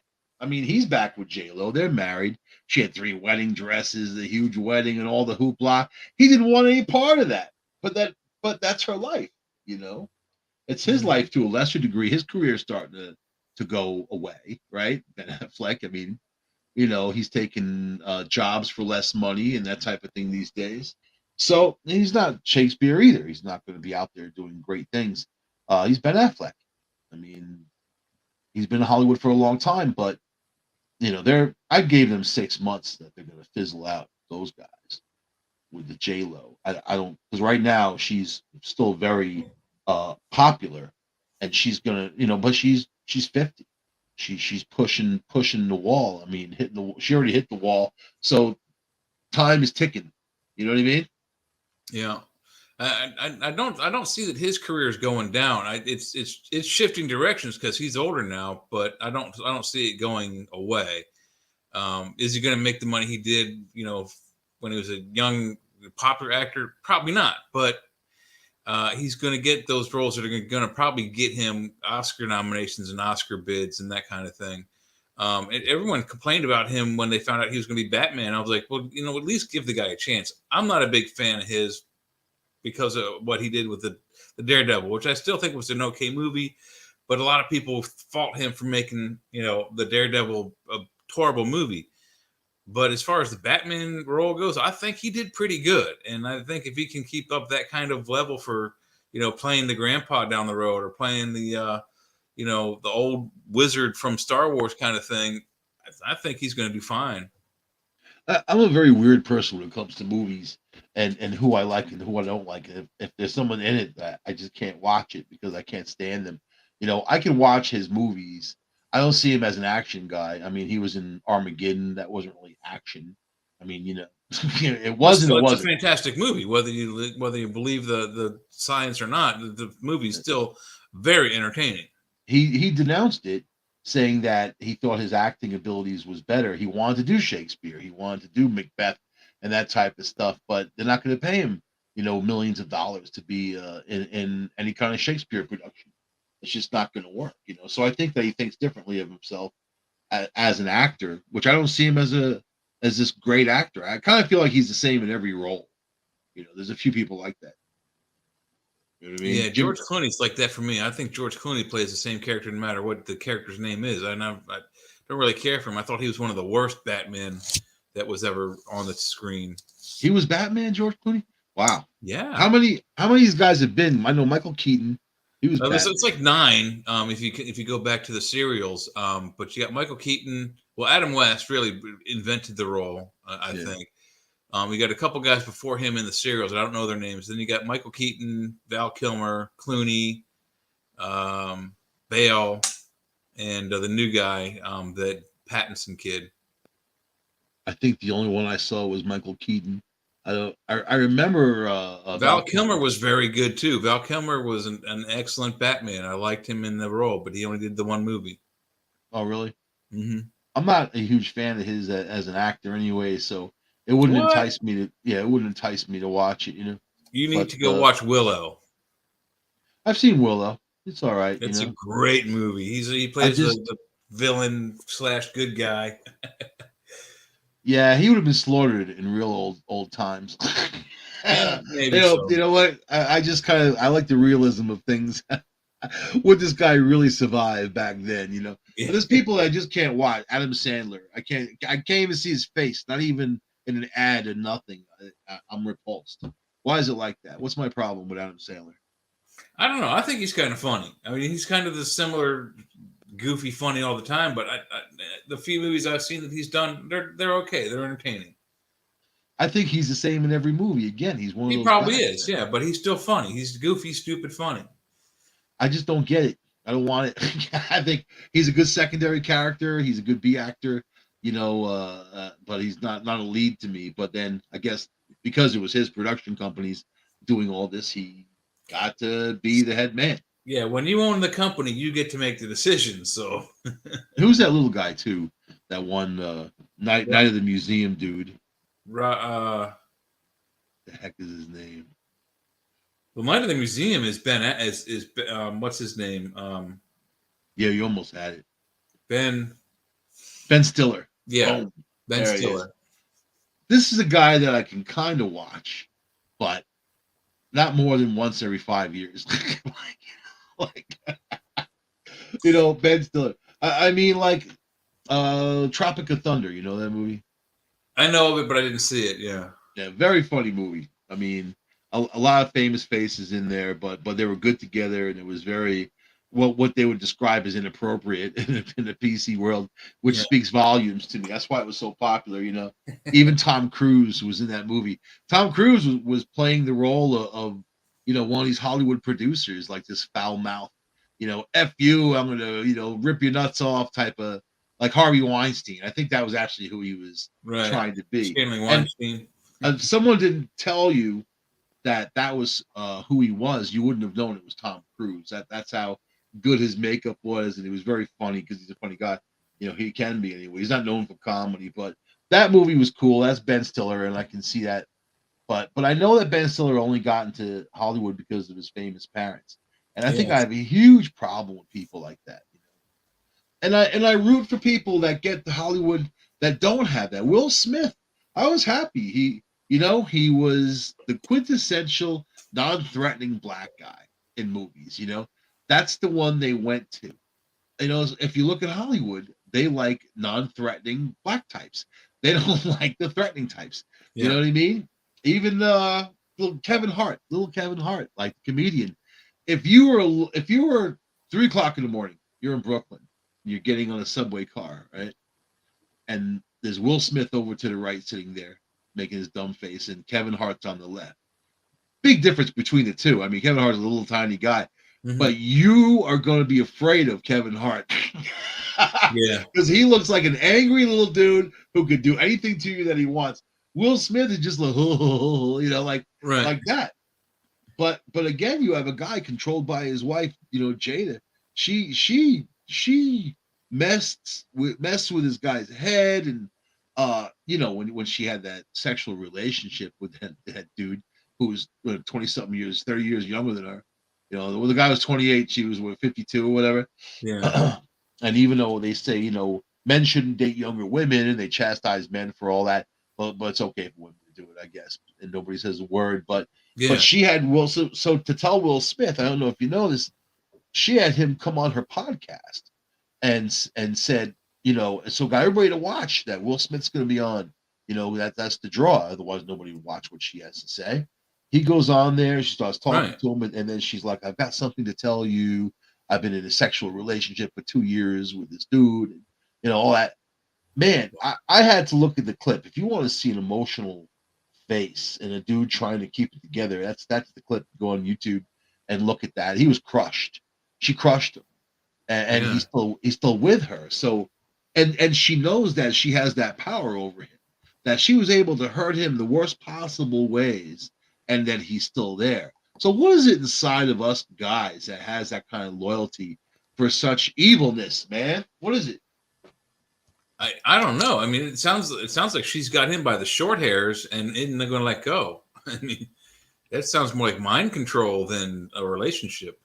The money's his, the power's his. Yeah. I mean, he's married to her, so she'll fleece him in a divorce, and get stuff that she didn't deserve. She didn't help him with his career. She didn't help him make any money. She was actually recording him around his house with her phone for clips for her podcast, saying that the therapist that we work with, I'm going to have her on, and then even though obviously you're not you're not getting anything out of it, that type of thing, like just putting him down. And he's like, don't be rolling on me in my own house, so here you can't get away from it. It's like right there in your face. Yeah. So I would have kicked her to the curb a long time ago and sucked it up. Whatever's inside of him. His mother's still alive. She's a very nice lady. She's probably upset that sees this nasty woman is affecting her son. So, and he actually said a long time ago, man, in an interview that he wanted to become so famous, so powerful that no woman would ever cheat on him. Isn't that funny? Yeah, and here he is with someone who cheated on him for a good long time, and I've been cheated on. I don't know how about you have or not, but that feeling sucks, and it's to this point. I'm single now, but if I get a girlfriend and she cheats one time, that's it. It's over. I'm sorry, we're done. I If you can't keep your stuff in your pants, then I don't want to be with you. I have a terrible story about cheating, and it was the only time that someone cheated on me that I knew about anyway. And I'm not the mecca of long term relationships anyway. So, the second I feel a little pain, I run the other way, man. Like to save myself, and whether that's good or not, I don't know. So, but I was with somebody, and she had this hold over me, and like I wasn't thinking properly. I was doing too much for her. I was putting myself into the utility role and that type of thing, and that's totally not like me. Hmm. So then I prayed. I prayed to God. I was like, God, let me do this the right way. God Almighty Jesus Alabuda, please send a good-looking guy her way that she'll forget all about me and be with him so I can be free. Release me. And don't you know that's exactly what happened? That she had a friend who another woman, because she was, at this point she was like 50 or whatever, late 40s. Uh, and she had another woman who was her friend who was dating this young dude, just some grease monkey type of dude, and he started hanging around with her. I go visit her, and he'd be down there, and she had all these cabins that she rented out. So she's like, oh, he's in one because he needs to stay in one for now, whatever. You know what? I even asked her son, anything going on? He gave me the dumbest look. And no, not at all, because he's not going to betray his mom. I knew what was going on. I knew what was going on. And you know what? I even called one time and they had just finished doing it. And I knew the sound of her voice after that, just finished. I felt it. I knew it. And I confronted her with it on the phone. She said yes and whatever. And I said, good luck with your new man. It's funny because when I knew about it and I kept confronting her over and over again. And then she was like, she even said, like, oh, I'd never be with a grease monkey. Oh Yeah. my God, really? And then guess what? The relationship didn't. Guy used her, and he was like this loser with no job and that type of thing, and messed things up for her and her families. But I got to be free, free, Michael Anglin, free. I'm as free as a bird, y'all. I'll tell you, man. There's a lot to be said for being free. Yeah, I mean, and I kind of like being me and being single, but at the same time, when you want someone to go do something, most of my friends live an hour away now, guys I grew up with, so I have to drive down there. So Yeah. if I wanted to go out to the movies, I don't have that many friends here in Pennsylvania yet to be able to go. Hey, let's go see that new movie. All right, let's go. So I'm basically on my own, which kind of does. Like I said, it has its perks and it has its downside. Gotta volunteer, man. Volunteer or hang around a shoe store if you want to meet women. You know what I mean? That's the place they go. If there's any place that they go, it's a shoe store. I learned that a long time ago. And you can hang out, be like one of those shoe guys there. Like, hey, can I show you something? Yeah. Show you something. 5-inch heel, 6-inch heel, something. You know what I mean? Fell off the truck, only been dropped once and never been worn. I love that salesman. He's so nice and be like, what salesman? We don't have that here. That guy don't Oh, work here. he massaged my feet. He was so amazing. showed her those loafers, man, whatever loafers, spectator pumps. Men wear loafers, don't I wear boots, man. I'm a boot guy. But that's where you meet women. That's all. People say all these different things, go to the store and whatever. When women in a supermarket, they're not thinking of guys. You know what Google says? Mm. If you ask Google where to meet women, it tells you to go to church. Go to church. It does. I swear to God. That's like I'm not going to say because I have a Google machine here, but I'll say blank Google. Where can I find pretty single women? And it says go to church. When I do that, it sends me these escort services, man. Does it? My Google's different than yours. What You happened? must have yours tuned differently. Mine is tuned towards the religious end. Where do I meet single women? Escorts are us. Yeah. Where do I meet single women I don't have to pay for? Beep, nothing. Nowhere. Here's the hooker stroll. 14. It gives you the directions to downtown New York to the hooker stroll. I don't know. Religious women. Do you think that? I mean, some of them are really kooky. I know a lot of them. I think anybody who's devoutly religious is kooky. I mean, my parents tried to drag us to church every Sunday, and there were three of us, me, my brother, and sister. And we would all scream and wail. None of us wanted to ever go. I found it boring. I don't believe in God, and I haven't since I was like 11. So even way back then, I questioned the whole religion thing. It made no sense to me whatsoever. Yeah, organized religion is about power and control. I mean, you could. You know what? You know what's inside of yourself. You know when you look in there that there's a goodness and that's what people have to have their faith on. Otherwise, you don't put faith in a building. You don't put faith in some false prophet. All these people running around talking crap that they don't even understand the book that they preach and the messages that are really meant for people. Because what I mean, you're not going to get the message coming from somebody else. That's their interpretation. The message is yours. I mean, I got the Ethiopian Bible. That's got, I think, 70 books. It's got the Book of Mary. It's got things that the King James Version didn't want to put in there because they were against women. They didn't want any part of that, So and again, it's about power and control. So same for Judaism. It all sounded absolutely. like I mean, there's the Council of Nicaea way back the first century AD that they went through the Bible, which used to have all those books that the Ethiopian version has. And maybe a few others, excuse me, like some of the ones that they were found with the Dead Sea Scrolls, and they edited all that stuff out.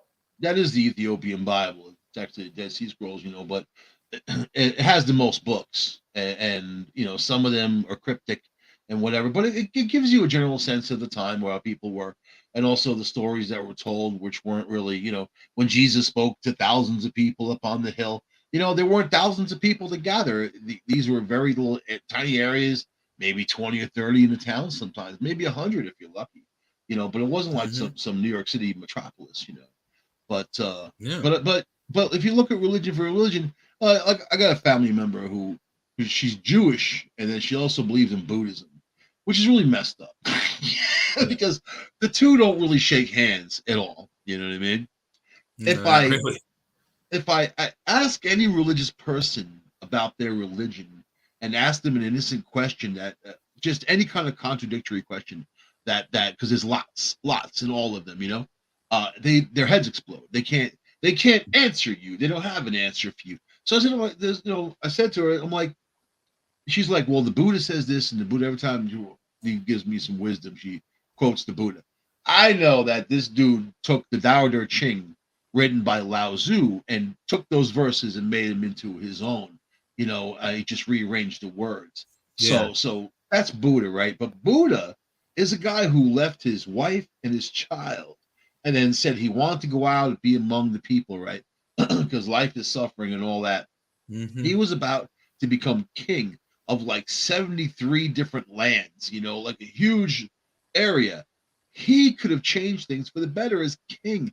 He would have had ultimate power to do it, but he left his wife and kid, and that was his thing. And all of a sudden, he's like enlightened for that. So then he finds the famous fig tree and sits in front of it, and then all these evils are trying to get at him and whatever. But obviously, he has some mental problems, Yeah. Well, like I said, anybody I think who's too devoutly religious is got mental problems. I mean, you ever look at any football teams that the guy makes an amazing play, gets into the end zone, and the sideline interviewer is like, "Hey, how'd you do that?" "Oh, God helped me do that." "Really? Because I didn't see God on the field. I saw you." He's on he's on a quest for all kinds of things, including loyalty, but yet he leaves his wife and child behind. That just gets me. That strikes me hard. You know what I mean? Yeah. And then for people to quote the guy, it's like the Mormons, Joseph Smith and that whole story. That happened upstate New York, not even that far from here. Yeah, Ontario County. And the guy was walking through. Joseph Smith is a teenager walking through the woods, finds tablets from Jesus Christ written in Aramaic, and he automatically knew what they said, right? Then he tells a few people about it. The people in the town come to his house, and they said, show us these tablets. And he said, oh, Jesus came and took them back last night because he knew people were going to come and use them for bad things. And they believed that story, Yeah. and they built a whole religion out of it. Then they wanted to sleep multiple wives and whatever, so they couldn't do it in New York. They all went to Utah because at that Right. time it was allowed, it was legal, or whatever, It was a and they built. territory. It wasn't a state yet. Yep, they built up Salt Lake City, and then now the Mormon Church banned it, but then in Mexico they still have, you can have multiple wives. They have like these enclaves in Mexico, and they're battling it out with those cartels. The cartels are pissed off that the Mormons are there. What a weird world we live in. Yeah. You got a drug cartel pissed off at a church. That's kind of weird. I love asking them all the same that about their magical underwear that they wear, because they're required to wear this underwear that is supposed to save their private parts if they're in any kind of cataclysm, horrible car crash, airplane crash, asteroid hits you, your private parts are going to live on wearing these wearing these underwear. And I've known Mormons in my life, and that's my favorite question. That's the number one. I go. That's my first question. Do you wear the protective underwear? And they always make a dumb face, like, because they know they have to answer. They know it. Do you wear it? And they go, oh, yes. Second question. Do you think it'll save your private parts if the rest of you gets burnt to a crisp? you know? So I mean, it's primitive, right? It's silly. And I this mean is it's like cartoonish almost. right. And that fact that they have so much power, and Yeah. I mean, the Mormons own Marriott churches. I mean, Marriott Church, Marriott Well, Hotel. yeah, might as well call it church. They don't believe in drinking. They don't believe in caffeine, any of that stuff. But they Yeah, they're say, not allowed to drink coffee, or they're not allowed to yeah. drink Coke, tea. I know I was just outside Salt Lake City a couple years ago, and I was in Provo, whatever, and I could have gone through Salt Lake. I just didn't want to. I didn't care. There wasn't anything there for me to see. That I was just trying to get the hell out of there. But it was so hard to find a Starbucks or anything to get coffee, even in the town that I was in. So even the hotel didn't make coffee available in the rooms. They had a thing Wow. downstairs if you wanted to make the extra effort. And then they didn't have any hot, so obviously it wasn't something, even though I carry my own French press when I travel. It's small, it's easy. All I gotta do is heat up water in a microwave and pour it in there with my grinds, and boom, I got the best coffee in the world. So I don't rely on that type. But I do go to Starbucks, if there's a drive through, as long as it doesn't have 40 cars in there, I'll go through there. But that was weird, man. And that's power. That's power, isn't it? That is kind of strange that they would ban it in the city for like even people who aren't in their religion. I don't think they ban it. I think they discourage it. That I think that so many people around there are Mormons who own businesses. They just don't have it necessarily, or they have it. You have to make an effort to get it. It is that type of thing. Yeah. Like marijuana, is still not legal in Utah. Utah Wow. is still it's legal all around there. I think not Wyoming, but Colorado. Colorado, for Yeah, sure. New Mexico, Nevada, all these other places out there, Arizona. It's all legal now. So I don't know, dude. It's a crazy world, but it's getting crazier by the day. And you know, I don't know. Myself, my whole life has changed so dramatically since my mom died. I really don't care about a lot of stuff anymore, and it's like something died with me, with her. Yeah. So it used to be like, oh, this cool thing's happening, let me call my mom and tell her. You know what I mean? Right. It's like, you win an award, you do something cool or whatever, you know what I mean? Any kind of strides. You want the people around you who love you to be happy for you. And it's almost like you're doing it for them too, you know what I mean? To make them happy because they see you're Hmm. successful, that type of stuff. And now it's like it's gone. All that, the daily conversations are gone, and the holidays and all that. It changes everything. It changes everything, man. And I'll be 56 tomorrow, so I'm in the zone where a lot of my friends have also lost their parents. So Yeah. we're Yeah. Both of mine are gone. so we're all orphans in zombie land. Hmm. You know what Yeah. I'm saying? Absolutely. Yeah. So what do you think Joe's doing in Utah right now, man? Moon landing, doing a Mars landing. Or he's looking for that third wife. Well, you see, on Mars they found organic materials, in rock, and they're going to send it back to the U.S. as fast as possible, whatever that means. Wow. So, pretty cool, pretty interesting. They're going to find a lot of stuff there. They're going to find an awful lot of stuff there, Well, and I then they're mean, going to find stuff most they didn't even scientists are tell pretty us. certain there was life there at one point, so that's not surprising. But are they going to Right? find anything that's living? That would be like, Maybe underground. You know what I mean? That maybe. type of thing. Yeah. But especially if they have advanced technologies. But look at the moon. I mean, why do you think that we never had anybody walk on the moon since we had someone walk on the moon? I understand that we were told not to, We were told not to come back, and right? there's at least like 6 or 7 cities on the other side of the moon, controlled by other alien forces. That's what this guy who a cryptographer. He's a cryptographer, right? And he fixes cryptography equipment. So anything that maps anything out, that's what the guy. So he said in the mid 60s, I think it's in 1966, he was called in to because they were mapping out the moon, and he was called in to fix the equipment because it had broken. And then as soon as they sent him, I guess the telegraph, okay, come on in. We're the NSA, and he said in his mind he thought it was NASA. Like his mind thought NASA, and then he Oh, didn't really realize like NSA. Why do they need me? But then he goes into this meeting with the guy to fix the equipment. This guy starts showing him the agent was like showing him all these pictures of bases on the moon, on the dark side of the moon, these alien bases. He said, "You should see the stuff that we found." He's like, "It'll blow your mind." This dude, the cryptographer, is like, "I don't have any clearance for this. I don't know why you're telling me this. I don't want any part of this," because he thought he was going to be knocked off after right. what this dude had said, and then this guy's out there telling his story. He's on YouTube and different he goes on, Ancient Aliens and whatever. I lost all respect for them because they had John DeSalvo on there. Do you know that guy, John DeSalvo? I don't think so. Joe had him on the show a few times. In fact, they did a show together, you know. But you know what? I don't like him. This is very simple. So Joe invites me on the show with both of them, right? So I'm like, okay, I got nothing to do right now. I'll go on. I go on there. We start. They're talking about UFOs. We're talking about. I start talking about that too, and then also, Joe starts talking about ghosts, and I start talking about ghosts and whatever. This guy, I wasn't even on there for a minute and a half. This guy was like, "Okay, thank you, bye. We don't want you on the show. Go." Like, who are you to treat me like that? You know what I mean? Hmm. I'm from the city. I'll come to your house and knock you out. And y'all ring the doorbell. Yeah, I'm a savage, man. You know what I mean? I'm a human animal. Come give me a break. You treat me like that. Treat people with respect. But that's why I don't like the guy.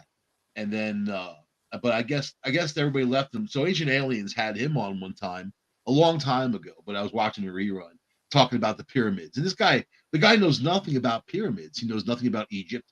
He knows nothing about any of that stuff. So why are you asking him his what about his comments? So I lost all respect for Ancient Aliens, not just because of that, but because they have so-called experts who aren't experts. They don't have any background in what they're talking about. So I don't know. I got a cousin, the same name, Michael Angley. He was 20 years in the Air Force. He was a full bird colonel, and head of the Office of Special Investigations. That's the guy you want to talk to. In Yeah. fact, I'm going to ask him to come on the show because man, he's got some cool stories. And he was based in Japan in Okinawa. He was actually the head of the base. So man, he's got some cool stories. That's who you want to hear from, not some dude. The guy brags that he could be the way he is because he has a PhD. What does that mean? You know what I mean? Like I know so many. I'm in Ithaca, New York, where PhDs are everywhere. Probably the guy who made me my hamburger has a PhD because Yeah. they're everywhere, literally everywhere. And for this dude to say that, just showed me how low the guy really is. But if you notice, he's not around the network anymore. Yeah, no, I mean they've done that with a few other people. I mean, they used to have Dr. Zahi Hawass, who's the supposedly the leading Egyptologist expert on the pyramids, but that man is not a true scientist. He ignores facts that are in place, believes in facts that aren't in place, and he's delusional. He's convinced that if you don't believe what he believes about the pyramids, then you're wrong. And I guarantee you, he's completely 100% wrong about the pyramids. But yet, he was one of their show experts. I think the big pyramid was an engine, some kind of motor, and I think they had methane on one level. They found these huge copper hooks in some long shaft, and just in one room there was these two huge copper hooks, and then they were connected down below. So I think they don't know what they're for. They have no idea why they would have them. And copper is a great way to conduct electricity. So I think that there was something that the big pyramid was some kind of motor, and then it powered other things around there. Makes sense if you look at the properties Yeah, of what. Chris Dunn, the engineer, has found residues of several acids on the walls and two different, like acids that you would put in like a battery type machine. I'd always thought at one point, because over on the Sinai, there's like a part of the sand that looks like rockets had been launched off, like big rockets, like our moon mission rockets. And I always thought that the pyramids maybe were like the chemical factory where they made the solid and liquid fuels for the rockets, but there were some kind of thing. And what the Egyptians did is whatever's underneath those pyramid blocks is not what we think, because they put cover stones. The pyramid texts talk about the cover stones. Yeah. They don't talk about the building of the whole thing.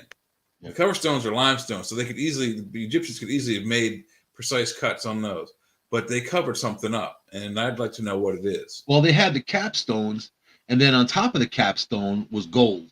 There was some Allegedly, kind of, we haven't found one. We haven't found one with a capstone on it yet, so we don't know for sure. This is the legend that they're all gold. And then when scientists want to recreate it, the Egyptian government won't let them do it.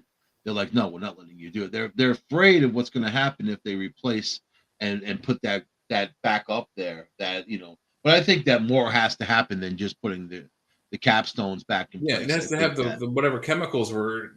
There's like 2 or 3 chemicals on the walls that are part of the mechanism or whatever it is that it does, whether it makes energy or it creates solid rocket fuel, whatever. We don't have the water close enough to it. The Nile was closer to those and was part of that engine too, I think. You ever make a Baghdad battery? You ever do that? I've never made one myself, no, but I've seen it done. I've made a small one just to see if I could do it, and it works. It definitely works. You get a heavy shock off that. If you had enough of them together, it's quite a bit of power. If you make a bank out of them, yeah. But what they probably think they were used for is minor things like electrolyte, electroplating metals onto lesser metals to make jewelry and stuff like that. But yeah, it's a fascinating thing that they 2,000 years or whenever they found that thing BCE, that there's an actual, basically a AA battery that was made before batteries were needed. Well, look at the Andes, man, up the Andes mountains. You got a Puma Punku and all the other stuff around there, and you have these stones that are carved so beautifully and so smooth, and they say that it was cut like laser precision. But I mean, yeah, there's always technology, and people can come up with personal technology if they have an idea. But to do something like that and make interlocking stones that large, that weigh tons above the tree line. Now, this is 16,000 feet in the Andes. In some places 12,000. But who's up there? Who's up there at that time years ago was somebody who didn't want other people to come up there. But there was a community about 40,000 people, they believe, and that's a large community of whatever they were doing. 10,000 feet around is the tree line. So when you're above that, you really can't grow much there. The air is getting thin, So I don't know. It's fascinating, and this is the same time where humans were using chicken bones as tools.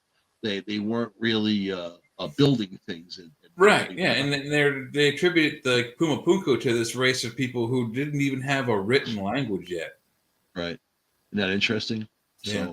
So there's a lot of stuff that we don't understand, but I think we can take the evidence and put it all together and see that it definitely points to somewhere, and then go on from there. So we're gonna end the show, man. Anything you want to add to anything about anything? No, but we got one. I've got one more week on the Church of Mavis, and next week we're talking with wild trees, which should be pretty good. Cool. Bigfoots and tardigrades and other strange creatures. Bigfoot. I have a challenge out there, a hunting Bigfoot challenge. Anybody brings me a shot Bigfoot, it gets $1 million. Cool. I'll sell it to science for 3 million, so I'll make my money. I'm gonna be like one of those antique picker guy, except with Bigfoot. The only way to catch it is to shoot it. I think. As much as I hate to say that that's the way to bring it to science, I think that's going to be the only way. Audubon, when they made all those beautiful birds, like the paintings and all that, they did it from dead birds. They killed the bird so they could study it, so they can, put all Yeah. that together. So kind of heinous to think all those beautiful birds were put to death for that reason. But I don't know, man. I think Bigfoot is weird. It depends on what school of thought you're from. These very tall skeletons they found around the world, and even locally. Northern Pennsylvania, Spanish Hill, which is Waverly Sayer right there. They found over a dozen of these tall. They were digging the road, putting the road in. They found a dozen of these skeletons. They called out the chief archaeologist from the state. He came from Pittsburgh. He shows up. He says, "Yeah, they're bones." And then they shipped him down to Philadelphia to the university where they disappeared. Where they said that they don't know what happened to them. They're all gone. Then they blamed the workers. Oh, the workers, just kind of did a hoax. It was from the workers. These workers couldn't have done a hoax like that. And they were all together when they found the skeletons, when they were uncovering new earth, not earth that they uncovered, that they buried again.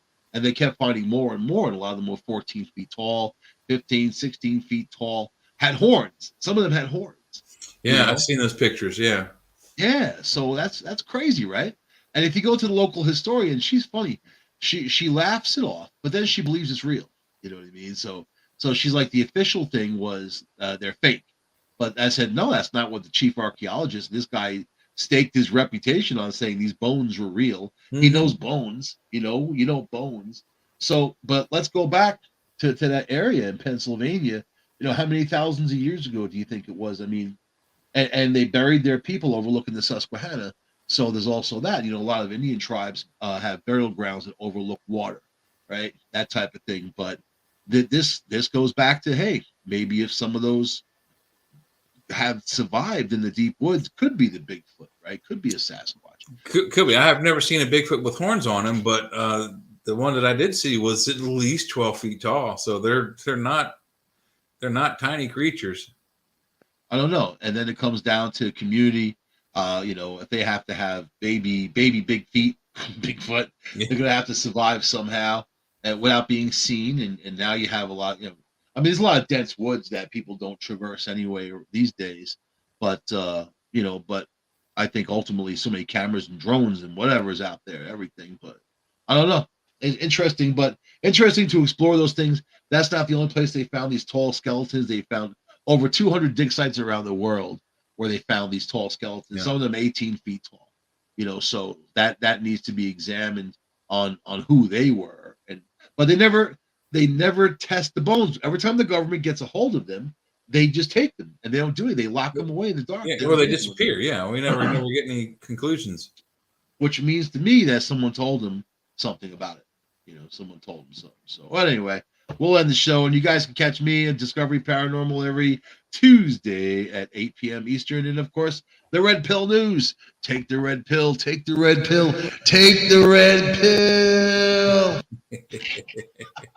Don't be a blue pill or a purple pill. Put those red pill glasses on and see things how they really are. Every Thursday, 8 p.m. Next week, we're going to get my friend Tom Galvin on the show. A guy I went to school with, man. He's retired in NYPD. He's got a lot of cool stuff to add. And he tried coming on tonight, but there was something going on with the internet and whatever, man. So we live in an imperfect world. That's right. But expect him next week. And then Joe will be on telling all his great stories about Utah. UFOs in Utah. I don't know what great story you can tell about Utah. Utah is not really a great story place. The speed limit's 80 miles an hour, so it's terrible. You know what? I like going fast. I don't like other people going fast. Right, yeah. it makes it very dangerous, especially if they're in a Ford. Like 80 miles per hour for everybody. Fords just do the best you can, type of thing. But when we were leaving that Provo area, and I was cutting into Wyoming, right? Right. And you're going up in the hills, and it's really beautiful in there. But there are these big gorges, hills, and whatever, and valleys. It's 80 miles an hour, and the road is going to the left, to the right, switching around. The tractor trailers are right there next to you, coming in your lane because they can't handle that speed, and they shouldn't be. There used to be like a law where they weren't allowed to go as fast as cars. Oh my God, it made it like wow, and little tiny, because these are mountain roads, so they're not very wide either. They're they work with what they got to work with. Oh my God, and I got nerves of steel. I'm from the city. See the stuff I've seen. Yeah. You know what I mean? I crashed into the wall. I crashed into the wall of the Midtown Tunnel eating Chinese food ribs. I was with this girl and she was like taking her top off, and I was like, this is my early days, We're eating these ribs. And I had this old Malibu station wagon, it was my city car. I didn't care what happened to that car. All of a sudden I look down and see sparks flying up. I'm like, oh shit. Oh, those are fun days, man. I don't have any fun at all anymore. No fun at all anymore. But if anybody wants to send any kind of donations for my birthday, you definitely can. MichaelAngley@hotmail.com on PayPal. Nobody ever does. So fuck y'all. All right, man. So we're going to end it. So we're going to say goodnight to everybody. And next week we'll have everybody else on, and that'll be that. Have a good week. Keep your head low, admit to nothing, and watch out for those blood-sucking leeches out there, because they and UFO stories from Utah. UFO. No coffee stories from Utah. UFO. We'll see you guys next week.